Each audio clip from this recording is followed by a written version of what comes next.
Hello and welcome to English with Shivkanya. आज आपण सुरुवात करणार आहोत चॅलेंजिंग व्होकॅब्युलरीला. आजचा आपला सेशन सुरू करतोय आपण. सगळ्या कॉम्पिटेटिव्ह एक्झामिनेशनसाठी जी वेगळ्या प्रकारची व्होकॅब्युलरी लागते की ज्याचा वापर आपल्या नेहमीच्या जीवनामध्ये होत नाही, परंतु हे सगळे जे शब्द आहेत ते वेगवेगळ्या परीक्षांकरता वापरले जातात, त्यांचा आपण अभ्यास सुरू करणार आहे. हा रेग्युलर बेसिसवरती येणारा एक व्हिडिओ आहे. कधी कधी याचं लाईव्ह सेशन पण होतं. तुम्ही प्लेलिस्ट चेक करू शकता, मी लिंक लावून देते. चला, व्होकॅब्युलरीचा अभ्यास करत असताना सगळ्यात महत्वाची गोष्ट मॅडम, व्होकॅब्युलरी आमच्या लक्षात राहत नाही. कायम लक्षात ठेवा, व्होकॅब्युलरी हा वन गोचा विषय नाही. मी नेहमी वर्गात सांगते की एकदा मी व्होकॅब्युलरीला बसले आणि एका वन गो मध्ये सगळं झालं असं काहीच नाहीये. व्होकॅब्युलरी हा रिपिटेशनचा भाग आहे. You need to repeat it. Vocabulary हा रिव्हिजनचा भाग आहे. तुम्ही जेवढी चांगली रिव्हिजन करणार, जेवढं चांगलं याचं रिपिटेशन करणार, ते जे शब्द आहेत ते तुमच्या बोलण्यामध्ये, तुमच्या वाचण्यामध्ये, लिहिण्यामध्ये हे सतत जर तुम्ही ठेवलेत, तुमच्या डोळ्यासमोर ठेवलात, तर ही व्होकॅब्युलरी तुमची चांगली होऊन जाणार आणि परीक्षेमध्ये याच्याशी रिलेटेड प्रश्न सुटणार. बघूया आपण. एक शब्द आहे कॅप्रिशियस. कॅप्रिशियस हा शब्द आपल्या नेहमीच्या वाचण्या, ऐकण्या, बोलण्यात नसतो, पण जो व्यक्ती, जो विद्यार्थी न्यूजपेपरचं जे रीडिंग आहे तो रेग्युलर बेसिसवरती करतो, त्याला हा शब्द कुठे ना कुठे मिळणार. पण रीडिंग महत्वाचं आहे. रीडिंगचं पण एक सेशन आपण प्लेलिस्ट आहेच आहे, त्याच्यामध्ये पण बघूया. एक तरीही 15 सेकंदाचा मी टायमर लावते. बघूया कॅप्रिशियस.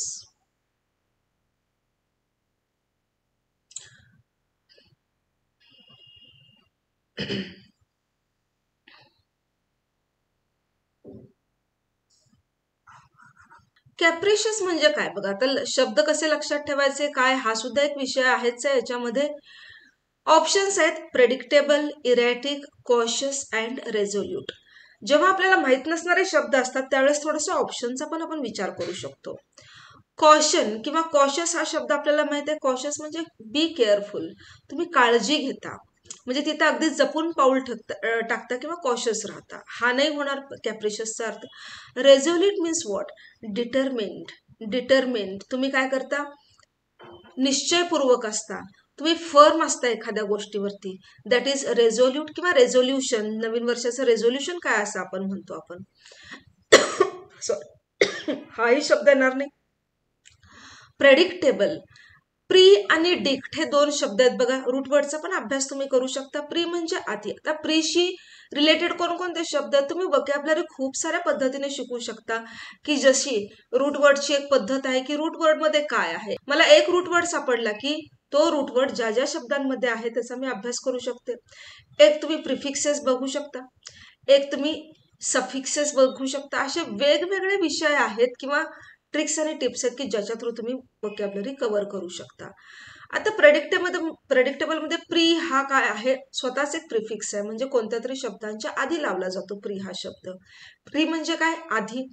प्रीची अजून कोणता आहे? फोर हा एक आहे प्रिफिक्स. अजून कोणता आहे? अँटे हा एक आहे. या तिन्हीचा अर्थ काय होतो? आधी असा होतो. डिक्ट हा एक रूट वर्ड आहे. डिक्ट म्हणजे काय? डिक्ट म्हणजे सांगणे. त्यालाच अनुषंगाने काय शब्द आहे? डिक्टेटर हा शब्द आहे. जो काय करतो? डिक्टेट करतो, सांगतो, रूल्स सांगतो आणि लोकांनी ते फॉलो करायचे. डिक्टेटर. डिक्टेशन हा एक शब्द आहे बघा. डिक्टेशन म्हणजे काय? एकाने सांगायचं आणि दुसऱ्याने लिहून घ्यायचं, त्याला डिक्टेशन देणे असं म्हणतो. डिक्शन हा एक शब्द आहे. डिक्शन म्हणजे काय? शब्द, वर्ड. आणि याच्यापासून शब्द तयार झाला. जिथे अनेक शब्द एकत्र असतात त्याला आपण काय म्हणतो? Dictionary. You know this word. मला मूळ सांगायचं हा होतं की डिक्ट हा एक शब्द माहित झाला की त्याच्या अनुषंगाने आपल्याला किती किती शब्द बघता येतात पहा. ओके. प्रेडिक्टेबल म्हणजे जी गोष्ट आपल्याला आधी सांगता येते, दॅट इज प्रेडिक्टेबल.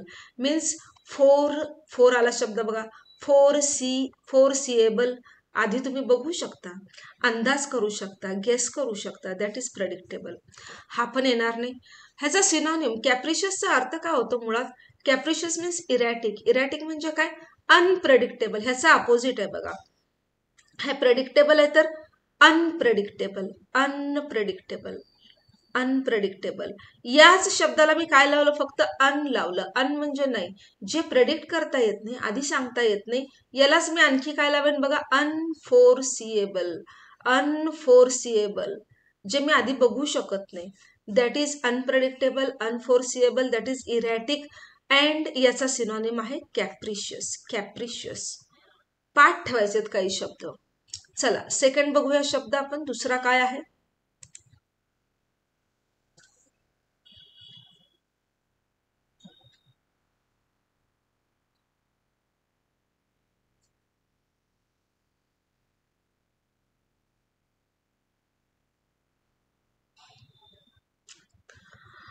इंट्रॅक्टेबल.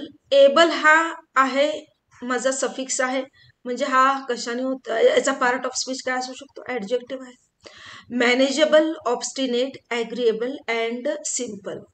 बघा याच्यामध्ये काय आहे, जे मॅनेज करू शकता तुम्ही, म्हणजे ज्याला तुम्ही हाताळू शकता, ज्याला हँडल करू शकता तुम्ही व्यवस्थित, दॅट इज मॅनेजेबल. हा नाही आहे.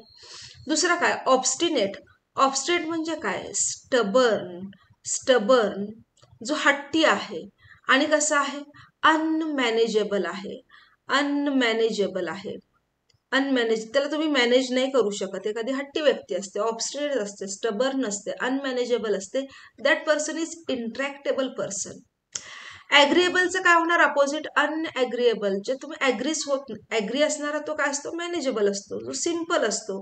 म्हणजे मॅनेजेबल, ॲग्रीएबल आणि सिम्पल हे सगळे एकमेकांचे सिनॉनिम्स आहेत. आणि obstinate is the opposite of all this. आणि याचा सिनॉनिम आहे इंट्रॅक्टेबल. इंट्रॅक्टेबल. चला तिसरा बघूया आपण.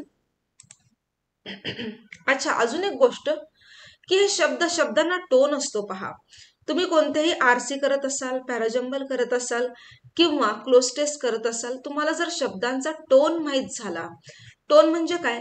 तो निगेटिव्ह टोनचा आहे का पॉझिटिव्ह टोनचा की न्यूट्रल टोनचा आहे? न्यूट्रल टोनचा आहे शब्द, हे जर तुम्हाला कळायला लागलं तर तुम्हाला उत्तर पिक करणं किंवा क्लोज टेस्टमध्ये जिथं खाली शब्द दिलेले असतात खूप सारे, त्याच्यातनं एखादा शब्द आपल्याला पिकअप करायचा असतो, त्यावेळेस हे टोन माहीत असणं गरजेचं, म्हणजे तुम्हाला सोपं पडतं उत्तर शोधायला. जेव्हा तुम्हाला शब्दांचा टोन माहीत व्हायला लागतो, त्यावेळेस तुम्हाला दिलेल्या पॅसेजचा किंवा टेक्स्टचा पण तुम्हाला टोन माहीत पडायला लागतो. आणि हा टोन माहीत झाला की शब्दांची निवड आपोआप चांगली व्हायला लागते. आता हेच बघा, इंट्रॅक्टेबल किंवा ऑब्स्टिनेट हे शब्द कसे आहेत? निगेटिव्ह टोनचे आहेत. एखादी व्यक्ती कशी असते? मॅनेजच होत नाही, अगदी हट्टी आहे, निगेटिव्ह टोनचे आहेत. आणि उरलेले हे तीन, manageable, agreeable, simple, you can call them positive tone words. हो ना. पुढे जायचं आपण. ड्रॅकोनियन शब्द आहे. ड्रॅकोनियन.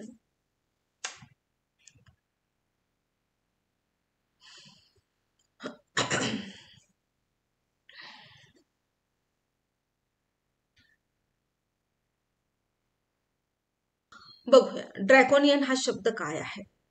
IAN एंड होत आहे, म्हणजे हा काय झाला? ऍडजेक्टिव्ह आहे. बघा मी तुम्हाला प्रत्येकाचा पार्ट ऑफ स्पीच ओळखायची एक पद्धत सांगते की सफिक्सेस कडे बघा, म्हणजे त्या शब्दाच्या शेवटी काय आलेलं आहे त्याच्यावरून पण तुम्ही हे करू शकता. आज पूर्ण प्रॅक्टिसचा आणि रिव्हिजनचा भाग आहे. ऍडजेक्टिव्ह आहे हे. ऍडजेक्टिव्ह कुणाबद्दल माहिती देतो? नाउन किंवा प्रोनाउन बद्दल माहिती देतो. ड्रॅकोनियन काय आहे आपण बघणार आहे. आधी त्याच्या आधी आपण बघूया लिनियंट, स्ट्रिंजंट, सुपरफिशियल आणि एक्सपिडियंट. बघूया. लिनियंट म्हणजे काय? लिनियंट म्हणजे सौम्य, kind, mild. For example, lenient हा शब्द कशासाठी वापरला जातो? फारदा मला आता अनुभव आलाय टीचरसाठी. The teacher is very lenient. एखादा पेपर चेक कसा केला? लिनियंट पेपर, लिनियंटली चेक केला एखादा पेपर, म्हणजे काइंडली, म्हणजे सडळ हाताने मार्क दिले गेले, दॅट इज लिनियन्सी. लिनियन्सी हा त्याचा काय झाला?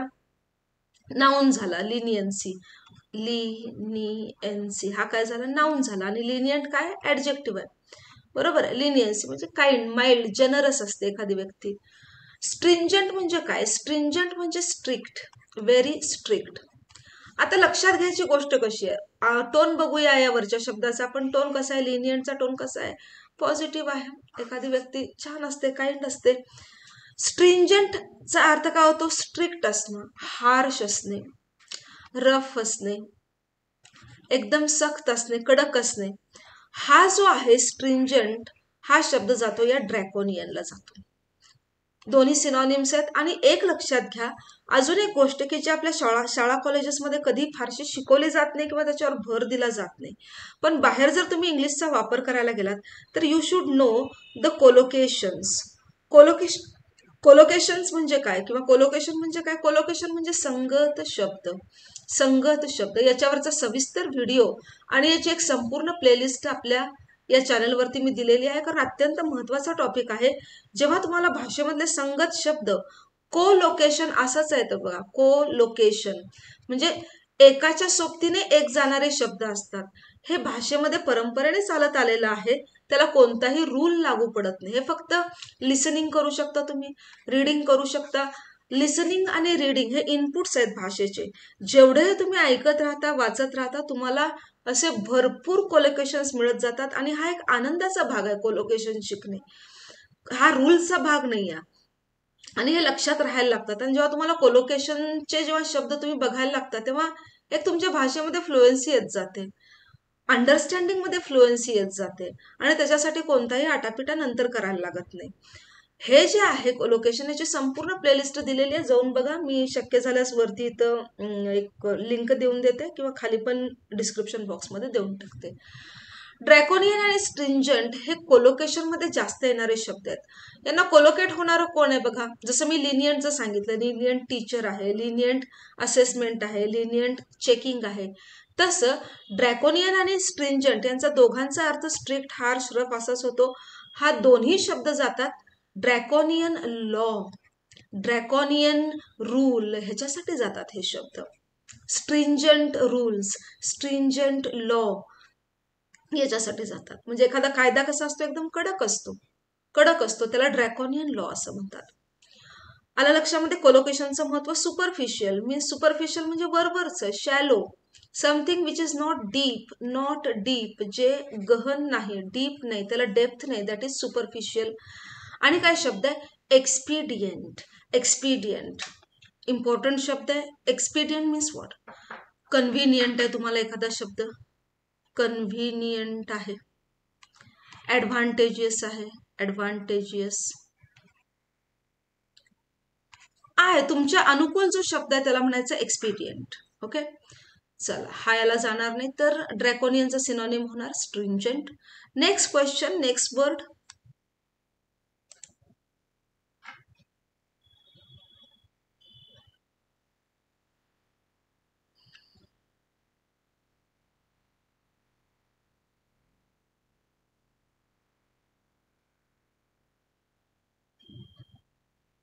काय बघूया. वर्ड आहे इमॅनिसिपेट. इमॅनिसिपेट काय? व्हर्ब आहे. इमॅनिस म्हणजे मुक्त करणे, एखाद्याला मुक्त करणे, फ्री करणे, फ्रीडम देणे. बघा आता शब्द काय आहेत? Enslave, liberate, confine and obstruct. Enslave मूळ शब्द काय बघा, स्लेव हा शब्द आहे. स्लेव म्हणजे काय? गुलाम. या हा काय झाला? नाऊन झाला. स्लेव हा फक्त काय आहे? नाऊन आहे. याला मी जोडलं एन. एन माझा काय झाला? प्रिफिक्स. अच्छा, काही प्रिफिक्सेस जोडून तुम्ही काय तयार करू शकता? व्हर्ब सुद्धा तयार करू शकता. नाऊन पासून व्हर्ब तयार करू शकता, एन स्लेव. ऍडजेक्टिव्ह पासून पण व्हर्ब तयार करू शकता एन जोडून. आता करेज हा शब्द आहे बघा. करेज काय आहे? नाऊन आहे. करेज म्हणजे काय? धाडस, बरोबर आहे, नाऊन. पण यालाच जर तुम्हाला व्हर्ब बनवायचं असेल तर एनकरेज म्हणजे काय? एखाद्याला धाडस देणे, एखाद्याला धैर्य देणे, that is verb. Courage, encourage. Rich हा असा एक आहे शब्द. रिच म्हणजे काय? रिच म्हणजे ऍडजेक्टिव्ह आहे. रिच म्हणजे श्रीमंत, ऍडजेक्टिव्ह आहे. याचा मला व्हर्ब करायचं आहे, एखाद्याला श्रीमंत, हा श्रीमंत झाला आणि याला काय करायचं? एनरिच, श्रीमंत बनवणे, दॅट इज व्हर्ब. तर एन लावून तुम्ही खूप सारे असे व्हर्ब्स बनवू शकता. जसं स्लेवचं काय केलं? एनस्लेव. स्लेव म्हणजे गुलाम, एनस्लेव म्हणजे गुलाम करणे. Liberate. Liberate means to release somebody. Release, release, free, freedom. Liberate, liberate हा शब्द इथं दिलेला आहे ऑलरेडी. चला, लिबरेट म्हणजे काय? इमॅनिस्पेट. इमॅनिस्पेट मुक्ती देणे एखाद्याला, इमॅनिस्पेट.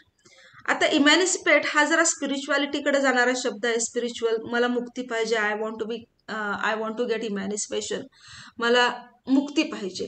लिबरेट हा शब्द कशा? तुम्ही कायद्याच्या जखाड्यामध्ये सापडलेला आहे, कायद्याच्या जोखडात सापडला, तुम्हाला लिबरेट केलं, जेलमधनं सुटला, तो इमॅनिसिपेट होत नाही, तो लिबरेट होतो, त्याला रिलीज केलं जातं, त्याला फ्री केलं जातं. तर संदर्भानुसार सुद्धा आपल्याला शब्द वेगवेगळ्या ठिकाणी वापरता आले पाहिजेत. कन्फाईन. कन्फाईन बरोबर नेहमी माझा प्रेपोजिशन जातो टू. कन्फाईन म्हणजे काय? लिमिटेड, त्यापुरते मर्यादित असणे, लिमिटेड सुद्धा फॉलो होतो, टू ने, limited to, confine to. For example, his knowledge is limited to political science, or his knowledge is limited, confined to science, असं आपण म्हणू शकतो. ऑब्स्ट्रक्टचा मतलब काय होतो बघूया आपण. ऑब्स्ट्रक्टचा मतलब काय होतो. ऑब्स्ट्रक्ट म्हणजे हिंडर, हिंडर, हिंडर किंवा काय, ऑब्स्टेकल, ऑब्स्टेकल, अडथळा असणे एखाद्या गोष्टीमध्ये, दॅट इज ऑब्स्ट्रक्ट. आता एनस्लेव, कन्फाईन, ऑब्स्ट्रक्ट हे तसे म्हटलं तर एकमेकांना सिनॉनिमस जाऊ शकतात. एखादी व्यक्ती कन्फाईन टू असते, कुठेतरी जखडली गेलेली असते, that person becomes an slave. Obstruct, hinder, obstacle असेल तर एखाद्याच्या स्वातंत्र्यामध्ये ऑब्स्ट्रक्ट असेल म्हणजेच ती व्यक्ती काय आहे, स्लेव्ह आहे, गुलामीत आहे, ती इमॅन्सिपेशनसाठी किंवा लिबरेशनसाठी धडपडत आहे, असा त्याचा अर्थ होतो. असं पण तुम्ही लक्षात ठेवू शकता. हे सगळे काय आहेत, वर्ब्स आहेत, वर्ब्स आहेत. ओके, पुढचा शब्द बघूया आपण. पाचवा आणि शेवटचा शब्द आजचा, 5-5चा आपण जरा लिमिट ठेवूया.